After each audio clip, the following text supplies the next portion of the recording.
Welcome to the College Knowledge Podcast, sponsored by the College Planning Network and Paradigm Financial Group. Whether you're searching for that right fit college, applying to college, or figuring out how you're going to afford it all, you're in the right place. You'll hear from deans, admissions counselors, student athletes, and scholars from esteemed universities and colleges around the country. We'll dig deep to uncover their insight and unique experiences.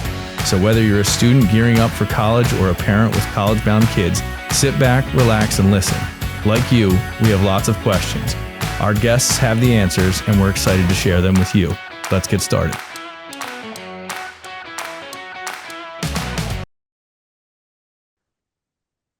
Hello, everyone. Welcome back to another episode of College Knowledge. I'm one of your co-hosts, Joe Kerns, also known as Joe the College Pro, and sitting next to me, Dave the CEO. Good to see you, sir. Likewise, Joe. How's things? You know, tis the season. It's that time of the year. The acceptance letters come in. The award letters come in. Can we afford it? Do we have to negotiate with the school to get a price down a little bit? Yep. But it's an exciting time, without a doubt. Yeah, I met yesterday with an interesting case. Child's number one choice is a school in Tokyo. Actually, it's not even Tokyo. Temple Tokyos are one of these choices, but the idea behind it is they don't know if they'll get in, and they're dealing with $3,500 to go to this school in Japan, which is her number one, and like $80,000 go to read. And it's like, that's a tough call. So That is. We talk about money a lot. With the season, I think the other thing that parents are always, I don't want to say confused about, but obviously this is a huge choice you have to make. Yep. May 1st, the commitment deadline. You gotta tell a school I'm coming or not by May 1st, typically. But I think the idea that parents may fear that they don't always know for sure is like, is this the right choice? Yeah. Is it the prestige? Is it, so we have a great show lined up today to really talk about just that. The idea of choosing a school that's the right school, maybe looking at it through a different lens of what that right fit school may be. We always talk about the social, the academic, the financial fit, but we've got great guests that might have a different perspective I'm looking forward to today. Joe, do you recall the name of this show when we first created it 4 years ago? It was called Perspective. Perspective, right? Yeah. And I think it's a huge concept that people have to embrace, because the conversation I've been having recently is like, oh my God, they got into the school. Can we say yes? Can we say yes? And I'm like, yo, you got until May 1. Right. Like the spot's in. Well, they're telling us housing and we'll get into why. There's a reason they do that. But, if the problem's not getting into college, but choosing the right one, let's get into it today. Yes, so sir. Our guest for the show today is Michael Horn. Michael is an education futurist, an innovation expert, and the co-founder of the Clayton Christensen Institute and author of a great book, Choosing College. Welcome to the show, Michael. Thank you so much for being here. Dave, Joe, thanks for having me. It's a delight. So I always love to start and know a little bit more of your backstory. How did you get into where you're at today? It's I'm sure a long journey, but taking some pieces and kind of just looking. I didn't get a chance to read the book yet. It's already ordered. I've got it coming because I asked ChatGPT to give me a synopsis. I said, this is great. So I have some further questions on it, but tell me how you got to that point where you're writing a book about choosing college. Yeah, absolutely. A lot of our lives are by accident, right? Sure. And so I happened to be sitting in a class at the Harvard Business School with Clay Christensen, the father of disruptive innovation theory. Incredible class. And at the end of class one day in November, he literally says to me, hey, I've got this opportunity to co-author a book with me on public education, using my theories of innovation to help public schools innovate and better serve each kid. Anyone interested, stop by. Long story short, I stopped by, and somehow we end up writing a book together and founding this institute. And then that was K-12. And then sort of you slowly get pulled up into higher education because you realize one of the reasons K-12 schools can't change is because colleges, right, are the way that they are. And often, frankly, I think missing the boat for what students need today. And so started to get pulled into that around 2010 or so, and have a podcast, Future You, with Jeff Salingo, who obviously is known to a lot of folks navigating the college search, and a bunch of other things. In 2019, we published this book, Choosing College, with my colleague Bob Mesta, trying to help people think about the why, if you will. Yeah. There's a lot of tools out there to think about which one. We wanted to help people first step back and say, what's my why? Do I actually know Yeah. why I want to go to college? And therefore, what's a good or bad choice for me? A couple of interesting things already. We interviewed Jeff a few shows ago and had a great conversation on the buyers and sellers and the concept of how college works and the fact that it is business and you've got to address it with a business mind. But you made mention of something that I think is more intriguing to me, which is this idea of what are the colleges providing and what are they preparing for? And really, quite frankly, I think the pace of change now is well behind what people need to be prepared for in the future with the advent of artificial intelligence and the pace of everything that's going on. Like, we've got to modernize, right? That disruptive sort of nature of this is massive. And if you're not thinking in a disruptive way, I think you're going to be left behind. So Yeah, I couldn't agree more. And it's interesting, right? Like, I think a lot of colleges thought, oh, we're fine on this, right? We've got business majors and computer science, and those are growing real fast. And yeah, the humanities are languishing, but it's okay. The reality, as I see it, is that rug got just pulled out from underneath them over the last couple of years with AI.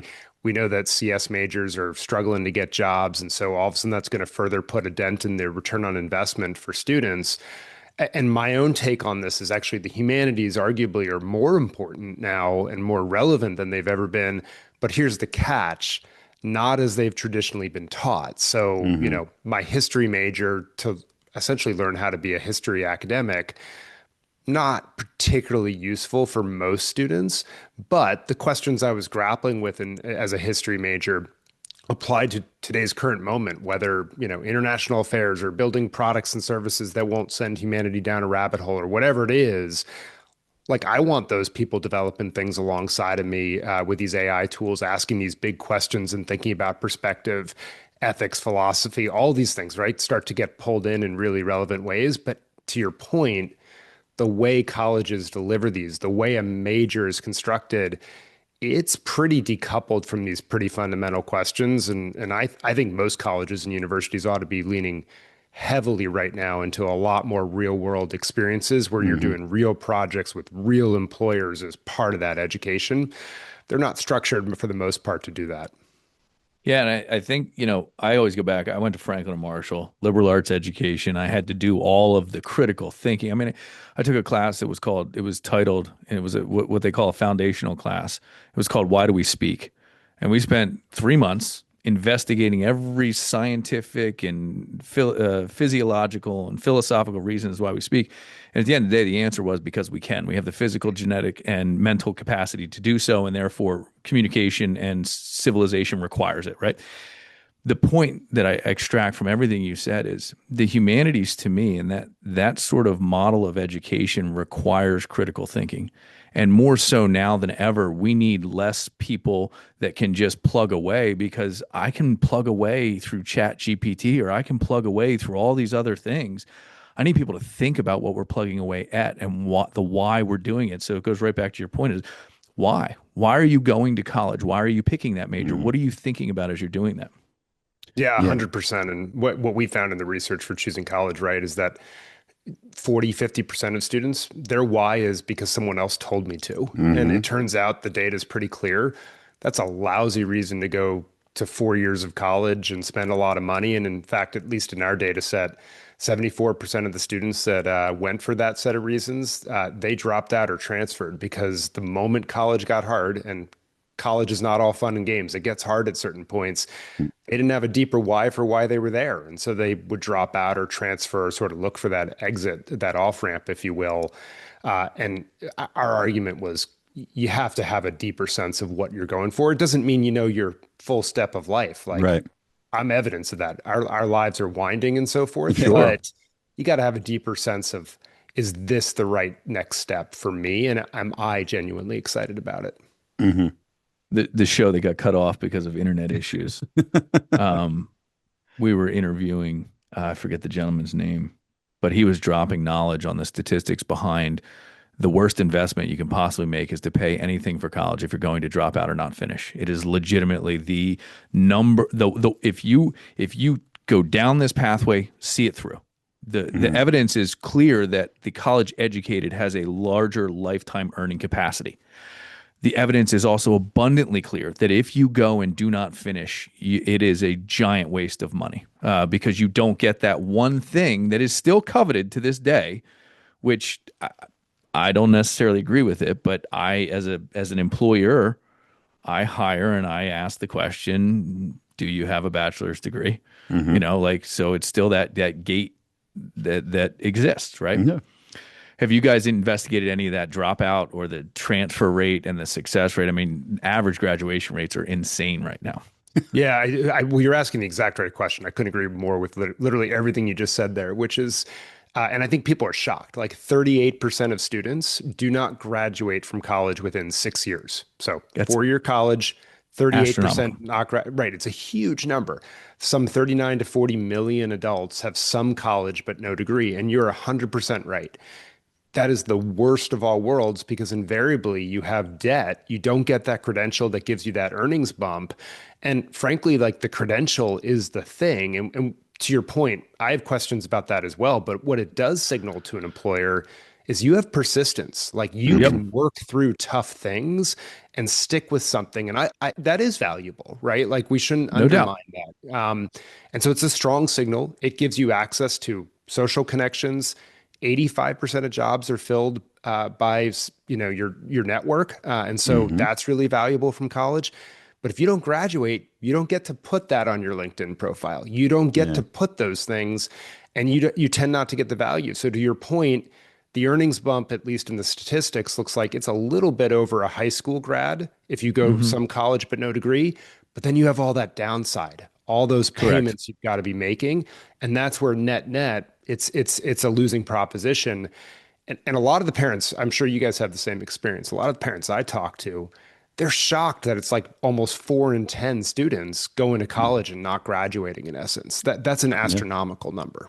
Well, and I think just to extrapolate on the statistics a little further, right? You talk about 38% don't graduate, right, within 6 years. The average graduation rate for the rest of the population isn't 4 years, Mm-hmm. right? It Right. takes them up to that 6 year mark. Like if you look at any posted statistic on graduation, it is a 6 year statistic. Well, that's people go into it thinking I've got a kid, they're going to go 4 years, it's going to be a piece of cake. They don't realize, and not only is it a fundamental issue with picking the right major and being happy and satisfied and being able to handle the work, but it's a matter of parents don't understand the summer before college. A lot of schools are saying we'll accept you, but you got to come early. You got to pay for that. Well, you'll have schools that will accept you in January as opposed to in September, and you're creating, whether it's an extra semester, an extra year, an extra class, like that's an expense that people aren't preparing for, right? Yeah, completely. And they're caught unaware, right? And they're not realizing that some of those classes, frankly, because of grade inflation being what it is, you're going to place into college courses that are not credit bearing. What does that mean? Mm-hmm. You're going to have more payments, right? It's going to take more time. To your point around the major, I think they often don't realize, hey, a lot of those public colleges, great places, but you may not be able to get into the prereqs for certain majors, and then that's going to accumulate time. Or if you Mm-hmm. switch majors, totally Yep. logical thing to do. But now that's going to add more and more time to your journey. And it's all these little things, right, that add up over time and make the experience even bigger than the price tag, which is Mm-hmm. often quite big itself. Yeah. And look, there's a lot of, we can talk about it. There's a lot of financial aid and so forth. The sticker price is not the actual Mm-hmm. price Yeah, in many darn right. cases, Yeah. but I made a these are living all on it, those so little ticky tack things, right? So yeah. Yeah. The why question obviously is one I really want to get into. The idea of why they go to college. You mentioned a lot of kids choose the wrong school because of someone told them to go.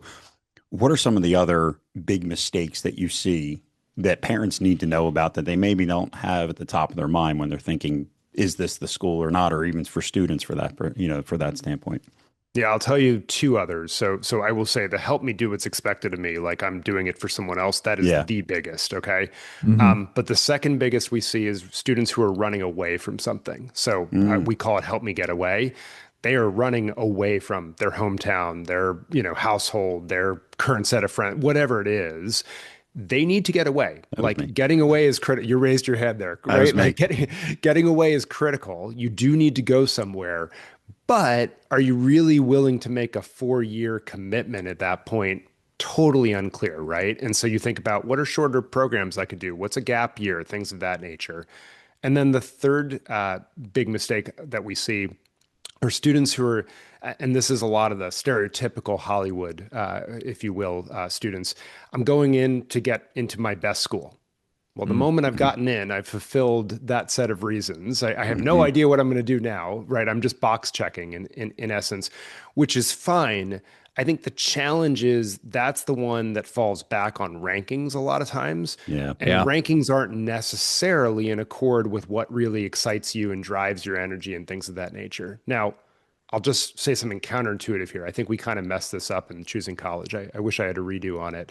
But the redo is this, that I think we tell students, so you all think a lot about financial fit, but as you mentioned, like social academic fit, stuff like that is really important too. Huge. But I think for most students at 18, because of the way our high school system works, there are a lot of things that could fit them, right? They just, they don't know. But what I think we don't tell them enough is like, what is not fit for you? What are the things that like absolute deal killer? And that could be big Greek life. It could be, you know, small classes. Someone else, it's big classes. Someone else, it's like, it's largely a commuter campus, whereas I want the community. Someone else is the opposite, you know, whatever it is. Yeah. Let's first figure out what is not fit. And then, frankly, I think a lot of students are more malleable and like they can make it work at a lot of schools. Sure. If they can sort of get past that hurdle. I'll actually give you one more if I can, really Sure. quick, Yeah. which is so there's this company Willow that I'm a big fan of, and what they've done is like look at a lot of the founder was a founder of a charter school in Colorado and for low income students. And the reason I mention this one is they realized that getting great graduation rates, test scores for their students and so forth. But then they were going to colleges with lousy graduation rates, right? To your point, Dave, before. And he was like, how do we create an advising system that just filters out all those schools that are like dead ends for students like this, right? And so I think that's the last thing is that a lot of people, when they pick, they don't realize maybe they're going to that dropout factory or they're going to that place that's going to be difficult to graduate in 4 years or whatever it might be. And so there is some filtering I think we could help people with on the front end of like, oh, wow, that might work for people who know that they want to go do X. But if I'm unclear with what I want to do at this stage or something like that, that might not be the right fit. And frankly, people like that drop out at astronomical rates. Because remember, the 38% dropout, that's an average. There are plenty of schools where the numbers are much worse. Yeah. We did a show on the heels of COVID. It was a crew show where it revolved around the NCAA bracket. I think it was 2022 or 2023. And we did who would win in the academic environment on that show based on like taking instead of the basketball teams, like, and as we got into the investigation of that, it was like, dude, these retention rates are awful. Yeah. Like this whole, and it was a spiral from the non-SAT, the bad fit, people trying to get all the stuff that happened as a result of COVID. But it was a eye-opening thing to look at retention. And, you know, when you go to a school and the retention rate's 82%, right, that 18% of that freshman class is not going to be there. And you know, while that may not be a scary number, what about 30%? Yeah. And not paying attention to grad rate plus retention rate, I think is problematic for most people. Well, and stay on it for a moment. Stay on it for one moment, just because I think most people probably don't realize retention is literally that first to second year number. Yep. And then more people can disappear. Right. Correct. And so if this is literally the first cut, right? So imagine it's 18% year over year, right? It crazy. Yeah, exactly. I love because it's actually something I tell to a lot of my parents where they just don't know where to start, whether they're talking to a sophomore, because I know, and parents come to us and they're like, every time I try and bring up, you know, and even if it's a junior or senior, like the conversation leads to parents, you know, the students feel like the parents nagging them. Like it's the same question. And there was a child psychologist that we met with years ago and said, just change the line of questioning from what do you want to what don't you want? And just start conversations, like, do you want to stay close to home? Like, or do you want to be far? What don't you want? And like, what type of classroom setting do you not want to be in? Yeah. And just changing that instead of the what you want versus what you don't, that's actually getting the what you could be a fit, right? Because there's an opposite to the 100%, things you right? We're don't just want. taking out, yeah, we're taking You out know, 30, 40% of the universe. And all of a sudden I'm like, oh, you like small schools that are close to home, right? Like it that's sort of it. becomes obvious. Um, it also like accords with how the human brain works, right? Which is we're Sure it does. really bad when there's like thousands of options. Think about the grocery store, you're trying to get like your toothpaste or whatever else. You're frozen if you don't have brand loyalty and you're picking something new. And it turns out the human brain is much better at saying, not that, not that, not that. Okay, now here are the three choices we're left with, right? Now let's think Hmm. about fit. And we're really good at, the human brain's also really good at excluding things for a multitude of reasons, not always logical reasons, because the color of the box is no good. I'm out. Like Right. there's, but I've said for 2 decades now, it is as important to know what you don't like as it is to know what you do like. And if you can start with one, right? If you can start with one thing you don't like, you can exclude, and you just it's no different than whittling away any other list that you would have or any other decision making. We called it the old Ben Franklin close, right? The pros, the cons, and Hmm. you put them up against each one. If and when I tell people to sort of rank schools, I say pick 5 criteria that are important to you, 5 things that matter to you, the individual, student and parent, separate lists, separate things. Put a number of 5 or 10 against each of them, and as you go visit these schools, rank them on the 10 things or the 5 things that you each care about, and compare your notes. What I find people doing is they take that first college visit when their kid's a sophomore. By the time they're done, they've visited 10 schools. They remember the last two. They forget the first one. They've got no comparative way to look at it. But they did buy a sweatshirt from that first campus they went on. And so now they're in love with that school and they're not making a sound decision based on the criteria for them. Yeah, stay and I think that's a really important point you raised because a lot of people will say, "Oh, college is an experience good." Like, how do I really know until I'm actually enrolled? And that's too late, frankly, right? And so the wisdom of your approach, which is really important, is like, yeah, when you go to that college visit, they're putting their best foot forward. They're going to, show you all the bells and whistles and make you excited and so forth. But if you have that list, to your point, that you're Hmm. reflecting on, and you're like, just a vibe that sucked or that was interesting, Yep. right? Like those are signals, and the human brain, totally irrational or rational, emotional, social, whatever Yep. reasons, you're like very good at recognizing that's a threat, no good, right? Like I would Hmm. Yep. hate living in that situation. Great. Like let's take off every single school where you would be in that situation because your brain reacted for a logical reason around that. We don't have to like send you there for 3 weeks to see if this is if this is a quote unquote good fit. Yeah. It's a good hack, I think, to making what otherwise feels very sort of like, what do I do on a college visit? It's a good Hmm. hack to making it useful. Well, and if you consider the effect of confirmation bias, right? Meaning you if you go into a situation you already think it's going to be bad, you're looking for any reason it's going to be bad. Hmm. So like if you go to a campus and the vibe's not right and you're not feeling it and the people aren't friendly and you get your like and you go there, the first thing you're looking to do when you're on campus, or the first thing your brain maybe subconsciously is doing, is confirming the bias that already exists, and that's a tough straw. So like, pay attention to those things. And I've had conversations with people about the dumbest stuff as it pertains to college, in my opinion, but it wasn't dumb to them. And I'm like, dude, if that matters to you, like one was about dining. Is the kid was an athlete, he eats like a moose, but he eats good food, Hmm. and he's like, I'm concerned about the dining halls. And I'm like, dude, then go have a meal. Go taste it and test it, Yeah. because the last thing you want is 4 years of garbage and then having to spend double the money because you paid for the meal plan, but now you've got to go out every night because you can't stand the food. Yeah. Right. So it's not me telling you what matters. Hmm. You pick what matters. My favorite story, 100%. I still tell this one because it's right up there with like, you got to be crazy. And people look at me like I'm nuts when I say this. But I helping a family, and they said we were all about Clemson. Their daughter was, one at the SEC, Clemson. They go down and visit, and on the car ride back, she says, "Cross it off the list." And they like the parents absolutely loved it. What they pulled out of her is that she was so just turned off by the fact that she would have to clean her own bathroom. Now, look, to me is that like, hey, you're gonna have to grow up. You're gonna have to clean your own bathroom at some point, right? But her logic was, how much would I be paying to go to this school? I've got to clean my own.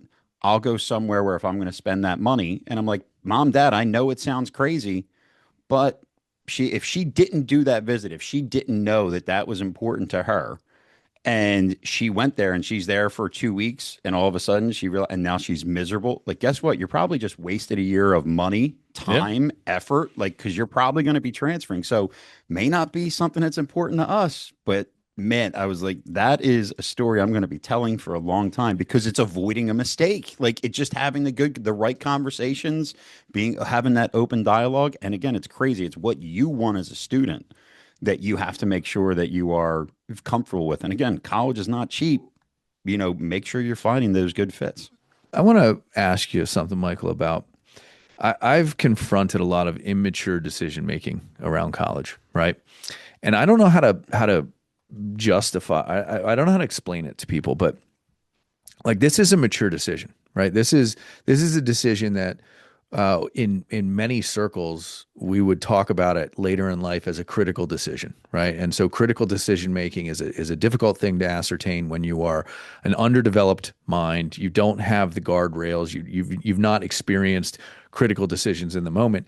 But to me, the crazy part about that story is that is a very mature thing to say, like, I don't clean bathrooms. And I'm gonna cross off a gorgeous, if you've ever been to Clemson is a gorgeous campus. It's an awesome town. It's just a fantastic, but like to say that and know that, like that requires a level of knowledge of oneself that is huge. I don't say I agree with it. Right. Yeah, but not my place to Yeah, right. disagree. Like we all want them growing up.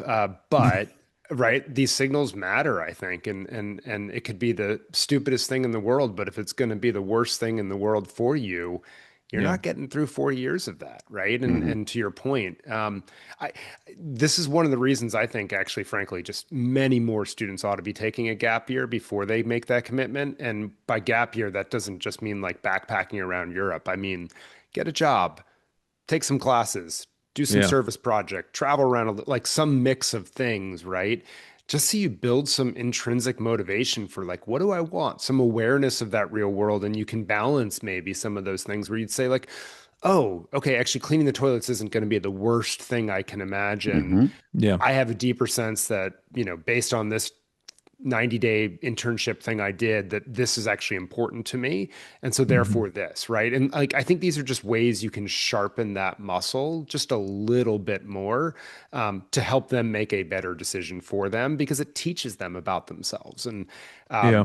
my wife was super sarcastic about that. She's like, so you had to take how many years and how many thousands of students and blah, blah, blah to figure out that a gap year would be a good idea for more kids? Like, congratulations, idiot. But, It's funny too because and I want to circle back on this because I think it was right in your wheelhouse. We had a conversation not too long ago with another guest that's an advocate for a community college, and there's this concept, and she was advocating for the fact that community college should really be 13th and 14th grade, and like it's a natural progression. We have to learn so much more over the course of 12 years than we did previously, right? If you go back to the 70s, you didn't have to understand the computers the same way you do now. You didn't have to grasp as much as you did, and so a natural progression there. But what we've always experienced with clients and with prospective college bound kids is that community college route is either won by force of financial or support, or number two, it's for the person that's not cut out for the next level. And very rarely do you find the third option, which is the person that's like, this is the smartest, most money saving way I can do it. I can transfer in 2 years to Drexel or whatever the school is, and I can matriculate directly to that 4-year degree. The community college is a really good foundational sort of crossroads. Like if you just look at it, if you step back and you look at it, right, it's exposure to higher ed. It's a less forceful environment. It's not just a complete pattern interrupt of your life. Although when you talk about disruption, right, you're responsible to leave, to do the work and all of that. How does community college play in what I believe to be the next generation of higher education? Which, if we're not looking for the next generation of how we do higher education, and quite frankly, K through 12 in this country, we're missing the boat. Yeah, I couldn't agree more. So, two things. One, my instinct, I think, is similar to yours in the community college front, which is I know plenty of outstanding stories where they went there, they saved money, they transferred, and they lived to tell about it and love it. The reality is that the graduation rates at community colleges are really poor. The transfer rates are really poor. It's something like 20% of the, 80% go to community college or something intending to transfer to the four-year school, and like 20% do or something like that. Yep.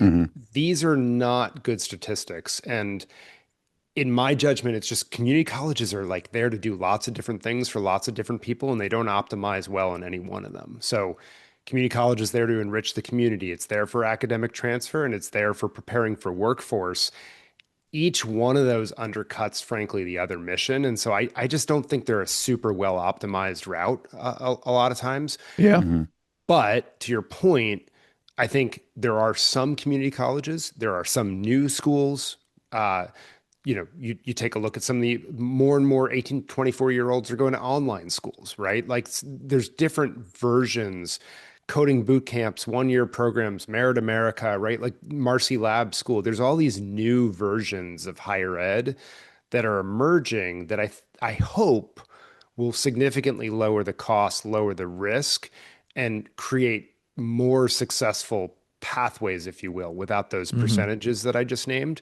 That I think more and more people ought to be looking for. I mean, look, I live in Lexington, Massachusetts, where four-year college, elite college is like in the water. More parents, though, are coming up to me and asking me, of younger kids, like, will my kid go to a four-year college? So they're more open than they have been. And some of these alternative or innovative new forms they ought to be looking at. I'll put in one other plug too, which I think is maybe where you were going as well, which is for a long part of human history, the answer to you need to learn more has been let's just add more years. I would love us to actually make the education system itself more personalized and more like a tutor, and greatly optimize the rate of learning so that the answer isn't just more time constantly, but more efficient use of learning time. And there are ways to do that, and there are schools that do that really well so that you're learning more in your time as opposed to, frankly, like the inefficiency, boredom, or doldrums, if you will, of traditional education. Yeah, we did two really fantastic interviews, one with Manny Contamanolis from Northeastern and one from Ian Sladen, who runs Drexel's co-op. Both of them run the co-op programs of those schools. And that immersion type education that those are providing it is wildly powerful. And it's crazy too, because, and I want to get into this subject with you because I think this is something that people don't think about enough, is the idea that like there's a corporate pressure right now. And we were talking about this in a recent show as well, where the corporate pressure is we want people trained and ready to go when we hire them. We don't want to spend our time training. We don't want to spend our time teaching people how to do it. And it's the antithesis of education. It's the opposite of what you do, right?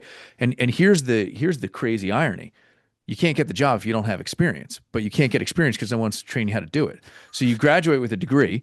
They're told you need experience to get the job. They don't train you on the job, so you can't get the job. And it's this crazy sort of, and this is where I see a shift. And like, to be honest, I'm going back to the 30s, 40s, and 50s when apprenticeships were the deal.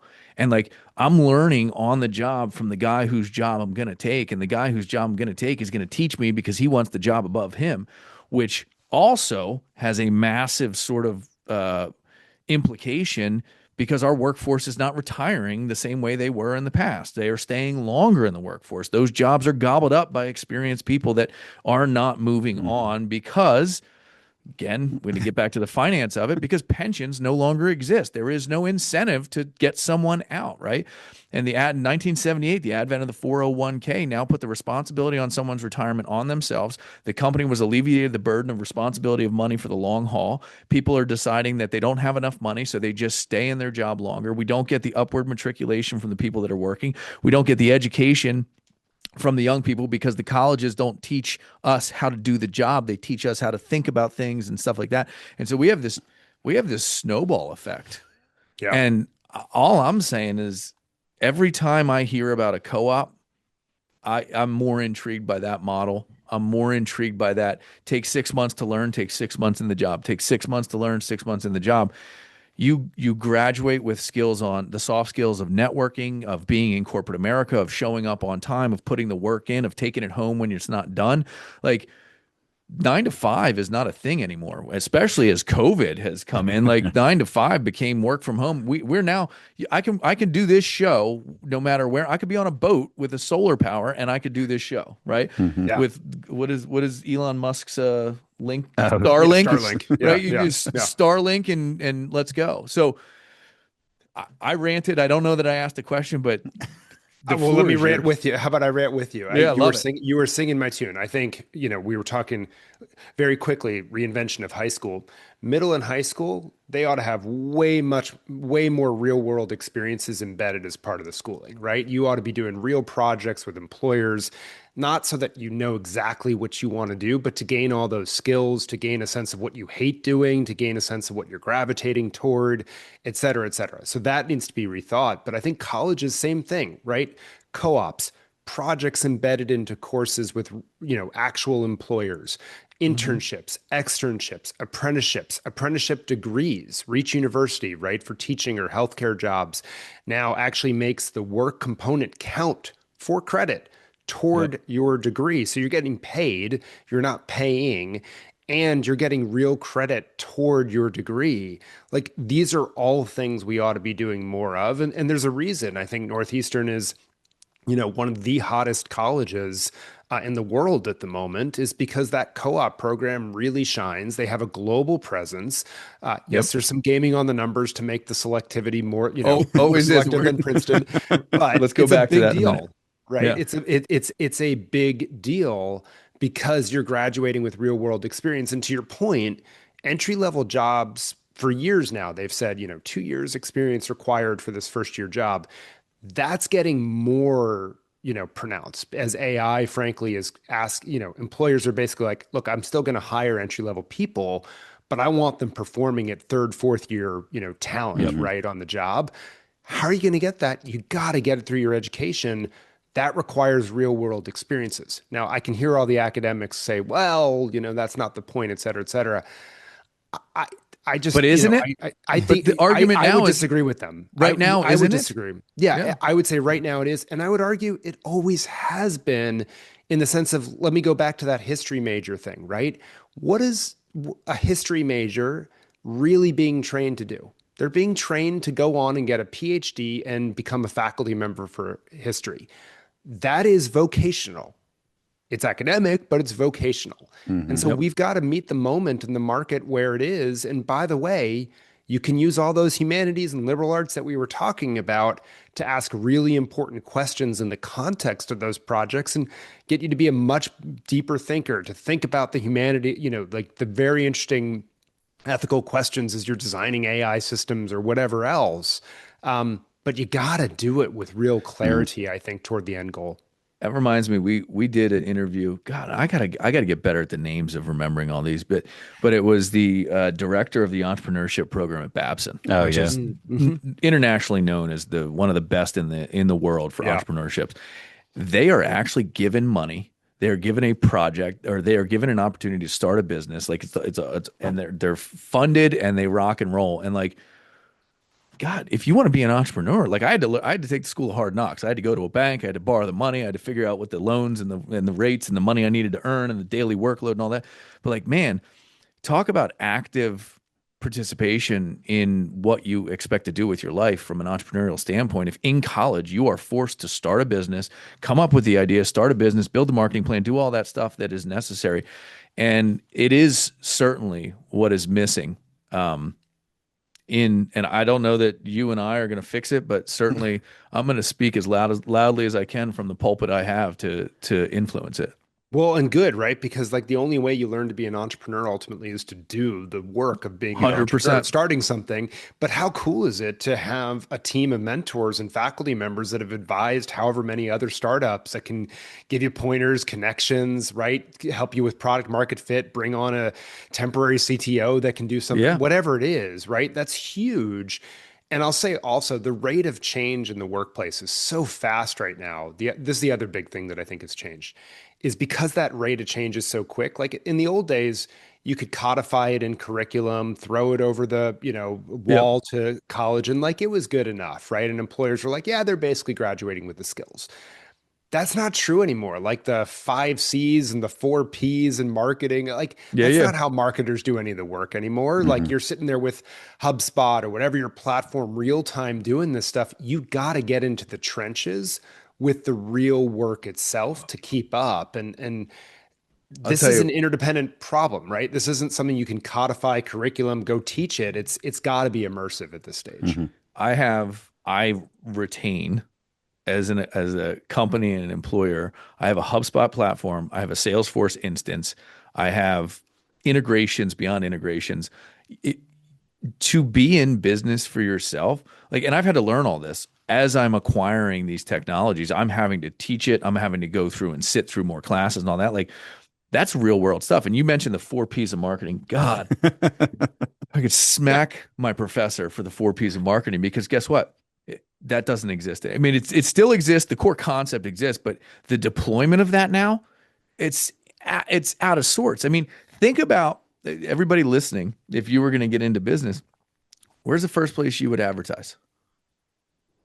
Oh God, Facebook or Instagram or guess what? It's all of it. You gotta figure all of that out. And yeah, maybe you start somewhere, but the people that go on Instagram and follow Instagram, that you want to hit them there. The people that don't do social media, you want to hit them somewhere else. The people that like, and guess what? If you want to be good in business, you got to meet everybody where they are. Mhm. Right. So Yeah, and if you good. want to kill it, right, you're learning how to optimize. And then, hey, Yep. for all the academics out there that are like, my discipline's going to go, no, it isn't. Like, use the math and use these concepts, right, to do the work.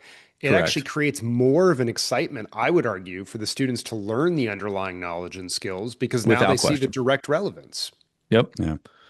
And there's something else that is starting to frustrate me in the entire academic system. And I'm watching it through my kids. So I have 4 kids. My oldest is going to be a freshman next year in high school. And my son comes down. He's in 6th grade. He comes down yesterday. He's like, "Oh, I had to write a something."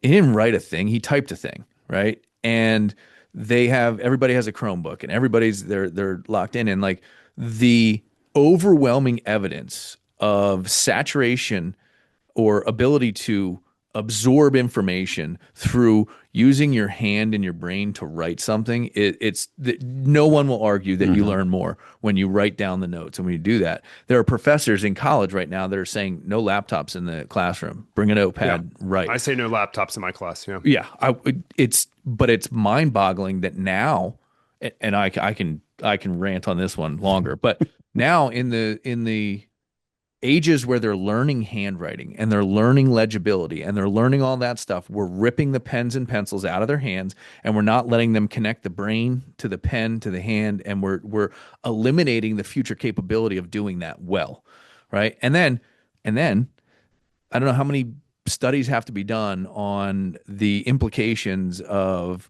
like screen time, and we decide that we're going to put the kids all on screens in the middle of the school day. Like Yeah, did my only pushback would be I think for like 30-minute chunks, there are some amazing programs online, 100%. right? That can be like you're learning how to read. There are way better tutors online than there are in the classroom. Yep. But to your point, that's a huge jump to then giving the second grade kid the Chromebook with a billion other distractions and Yeah. Mhm. saying no handwriting, right? Like that makes no sense. Discrete uses I can get behind, but Yeah. like I totally 100%. agree. The saturation is insane. Totally agree. Yeah. So, Joe, you brought up a subject. Michael, you're an expert in this. Let's talk about the statistics and the numbers on and the inflation of sort of everything in it as it comes to the higher ed universe, right? So there's this. I want to explain the concept to the listeners on the business end of college, right? There's a concept called yield. All schools are trying to produce a 1-to-1 yield. That would be a perfect yield ratio. And what that means is a school gives a student an acceptance and that student attends that university. That is what their goal is, right?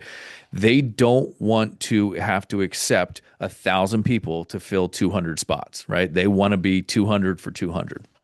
And so this all sort of culminates in the bigger problem that I talk about. This is that yield ratio and that acceptance and rejection ratio is what a lot of these institutions are ranking schools on, right? A lot of the US News and World Report, the Princeton Review, your top 339 schools, they're all based on admissions rates or that stuff. So schools are now incentivized to try and give out less acceptances, right? That's just a plain and simple thing.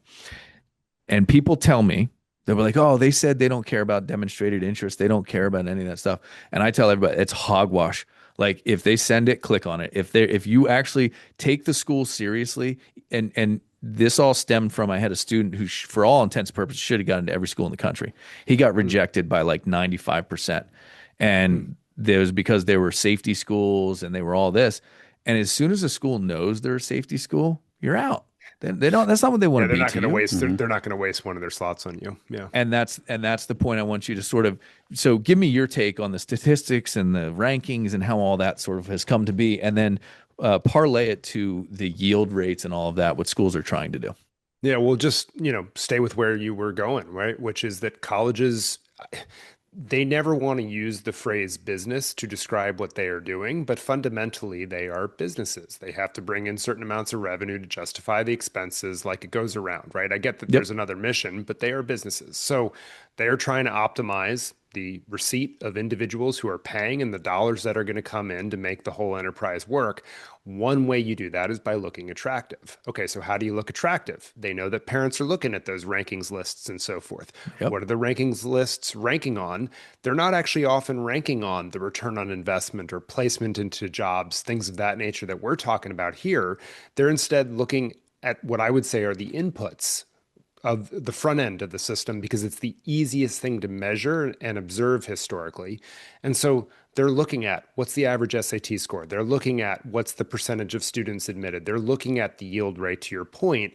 And all of these factors are things that basically create the ranking system, if you will. Yep. Now, if you're a college, you're trying to get more attention. Jeff Selingo probably talked about this with the buyers and sellers. You're trying to you may hate it, but you're effectively going to be gaming in some measure that system. Now, I will tell you the story of Northeastern is a story of having gamed that system starting in 1996 to perfection. For 10 years, they made it the goal to get into the top 100 of US News and World Report. Before that, they were a commuter school like Reggie Lewis, go Boston Celtics, right? But not much else. They gamed the heck out of that system. They just broke down exactly what it would take. And so they reverse engineered how to get there. And they have systematically rode that wave. And now they have, look, for good reasons, we all love the co-op program, but they have a great reputation because they have broken in big time into that. And so everything that they do, they make sure that they're never undermining any of those statistics. So we'll just call it what it is. Northeastern's got this global campus, many other places you can go. You may not get admitted into the Boston one. You get admitted into another school and you get told you can spend some semesters in Boston later on, for example. Technically, that is, we'll get wonky for a second here. They have a different IPEDS number, so a different ID number for the Department of Education from which you're pulling the selectivity. It's great, because now it doesn't count in their denominator to measure their admissions rate and the yield, to your point.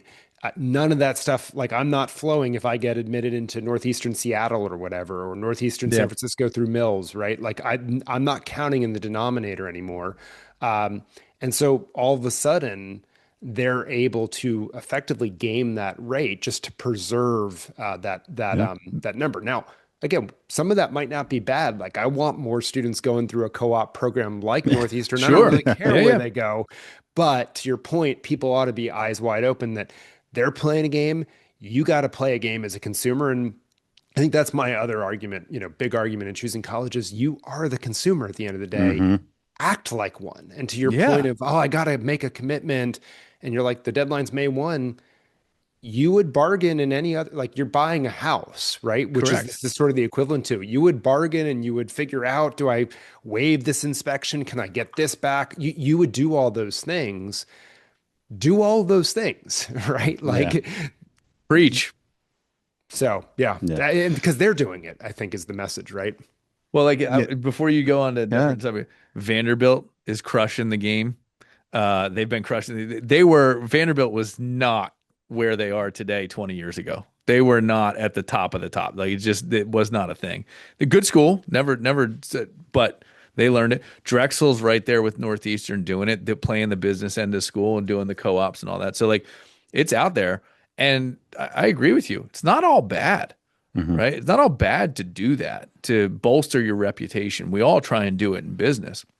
I think the point is eyes up, Yeah. pay attention to it, pay attention to the schools that are playing the game. Because if they're playing it, they're going to respect, like game respects game, right? I mean, that's how it goes. So Yeah. if you want to get into those schools, treat them like they're the cat's meow, play the game, right? Go to everything they offer you, click on every email they send you, register for everything, Facebook follow, do all that stuff, because all of those little indicators build up to this probability of you attending their institution. And that probability number is what they're looking at it, right? They're on the forefront of artificial intelligence. They're on the forefront of actuarial science and metrics and algorithms. Like they use them. I can give you probably 100 schools that have a Salesforce instance, if not more than that, right? Oh, way more. Yeah. Where way they're more. measuring every Yeah. open rate. They're measuring everything. So Yeah. 100%. I wanted to get to when you said reverse engineered and then started going about being the consumer, Yeah. with this. I know the book gets into the idea of this is what I need to get out of college and how colleges can get me there. Every college does it differently. Mhm. And when we're at this point in time where kids might be having to choose between 5 schools, I wanted to kind of get your take on, maybe it's in the book. Again, I'm going to be reading it, but No, yeah. what are some of the things that that parents, that students need to essentially ask themselves to know, maybe look at it at schools through a different lens or a different perspective to say, well, this is what I want. How is school A going to give me that? How is school B going to give me that? That was really intrigued me about, something I haven't, I mean, I know we always talk about like, hey, plan with the end in mind, work your way back. And hey, if school A doesn't fit that path, that's not the right fit. But give me your take on it and what students should be asking themselves right now as they're about to make these commitments. Yeah, so we have some stories in the book of students who did this really well, and one of the big things that they did was find graduates, right, of those schools, and ask them the questions as opposed to ask the admissions office. Nice. You think you want to go to this path, talk to them and see what the reality is, right? And something I tell all my so I teach at the Harvard Graduate School of Education. I got a lot of students, and I tell them this about jobs as well. I'm like, any alum of Harvard, they're going to talk to you while you're a student because they all have this affinity and like they are now a resource for you to network and figure out. None of them believe me, but I try to tell them constantly. Same thing is true. Like, hey, I just got into UT Austin. Find 5 people on LinkedIn that had your pathway in mind that went to UT Austin and ask them for like, what's the real deal, right? What's like tell me the story behind the story of what it was actually like. I think is putting the anecdotes with the data that we were just talking about on the return on investment, graduation, retention, like all those things.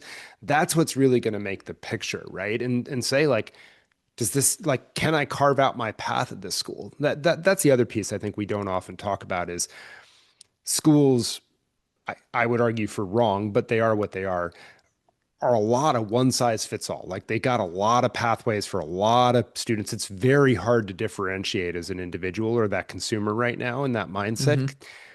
but make sure that the pathway that excites you or that would work for you exists at that school. So talk to a few students, a few of them maybe land great marketing jobs, but they love the Greek life and you're terrified of that. Can you find someone who went through it and was successful and navigated and networked without doing that? If not, it's not going to, like, that outcome isn't going to materialize for you, right? And so I think that's a underutilized asset. Jeff talks a lot about, right, ask for the list of where students go afterwards. Like, let's actually see the employers where they end up, the grad schools where they end up. Ask for it. They have the information, get it, and see what does that tell us about this place. Those are some of the big things. And then the last one, I guess I would say, is we were talking about the AI that the schools are using. Let's talk about the AI the employers are using, right? Like every applicant tracking system that when you apply to jobs online is filtering out your resume. Well, guess what? Individuals now have AI that is doing the applications for them. It's writing the resume, writing the cover letter. So the reality is, it's always been the case that people get jobs through networks. It's even more so right now because every open job, there's like 1,000+ applicants for. So what I think is really important is consider where are the networks of these schools. Because if you're going, the SEC is hot right now. You're talking about Clemson, great place to go.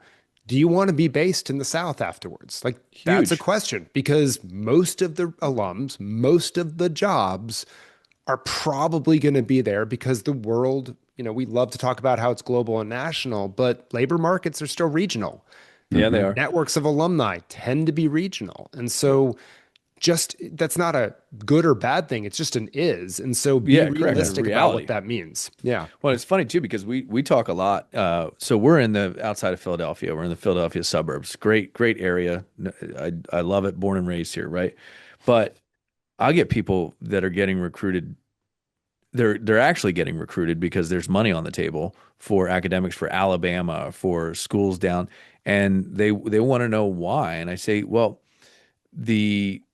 where we are is respected for its high school education, and they want to pull you down into that economy. Because once you're educated down there, the jobs are going to be down there. It's going to be outside of Tuscaloosa. It's going to be in Birmingham. It's going to be in Mississippi. It's going to be in Florida. It's going to be in that area.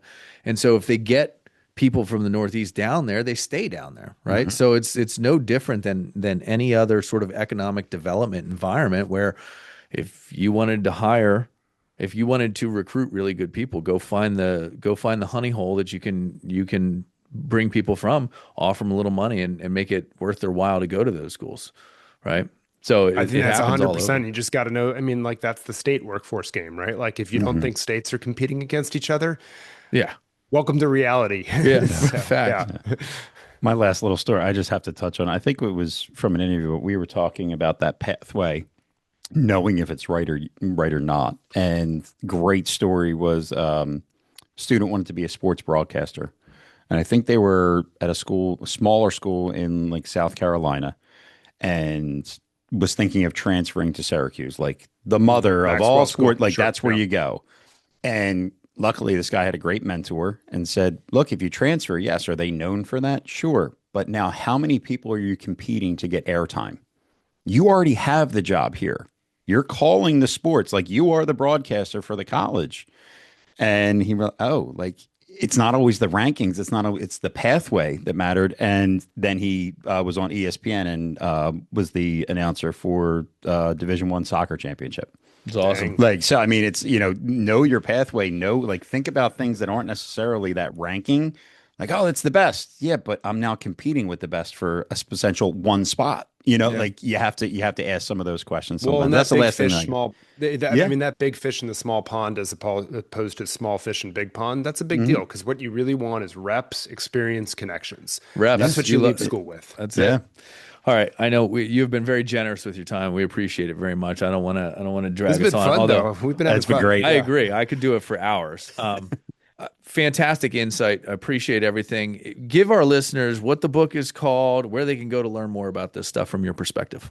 Yeah, it's called Choosing College. It's, Amazon and everywhere else, but you can also subscribe to my Substack. It's the future of education. It'll give you all these things and a lot more about where I think K-12, higher ed, and workforce all ought to be going. Awesome. Love it. Awesome. Thank you so much. Yeah, thank you. This Dave, has been Joe, great. thank you guys. Yeah. So, guys, tune in for another episode of College Knowledge. Maybe we'll get that episode lined up. Stay tuned. But until next time, stay safe, stay strong, stay sane.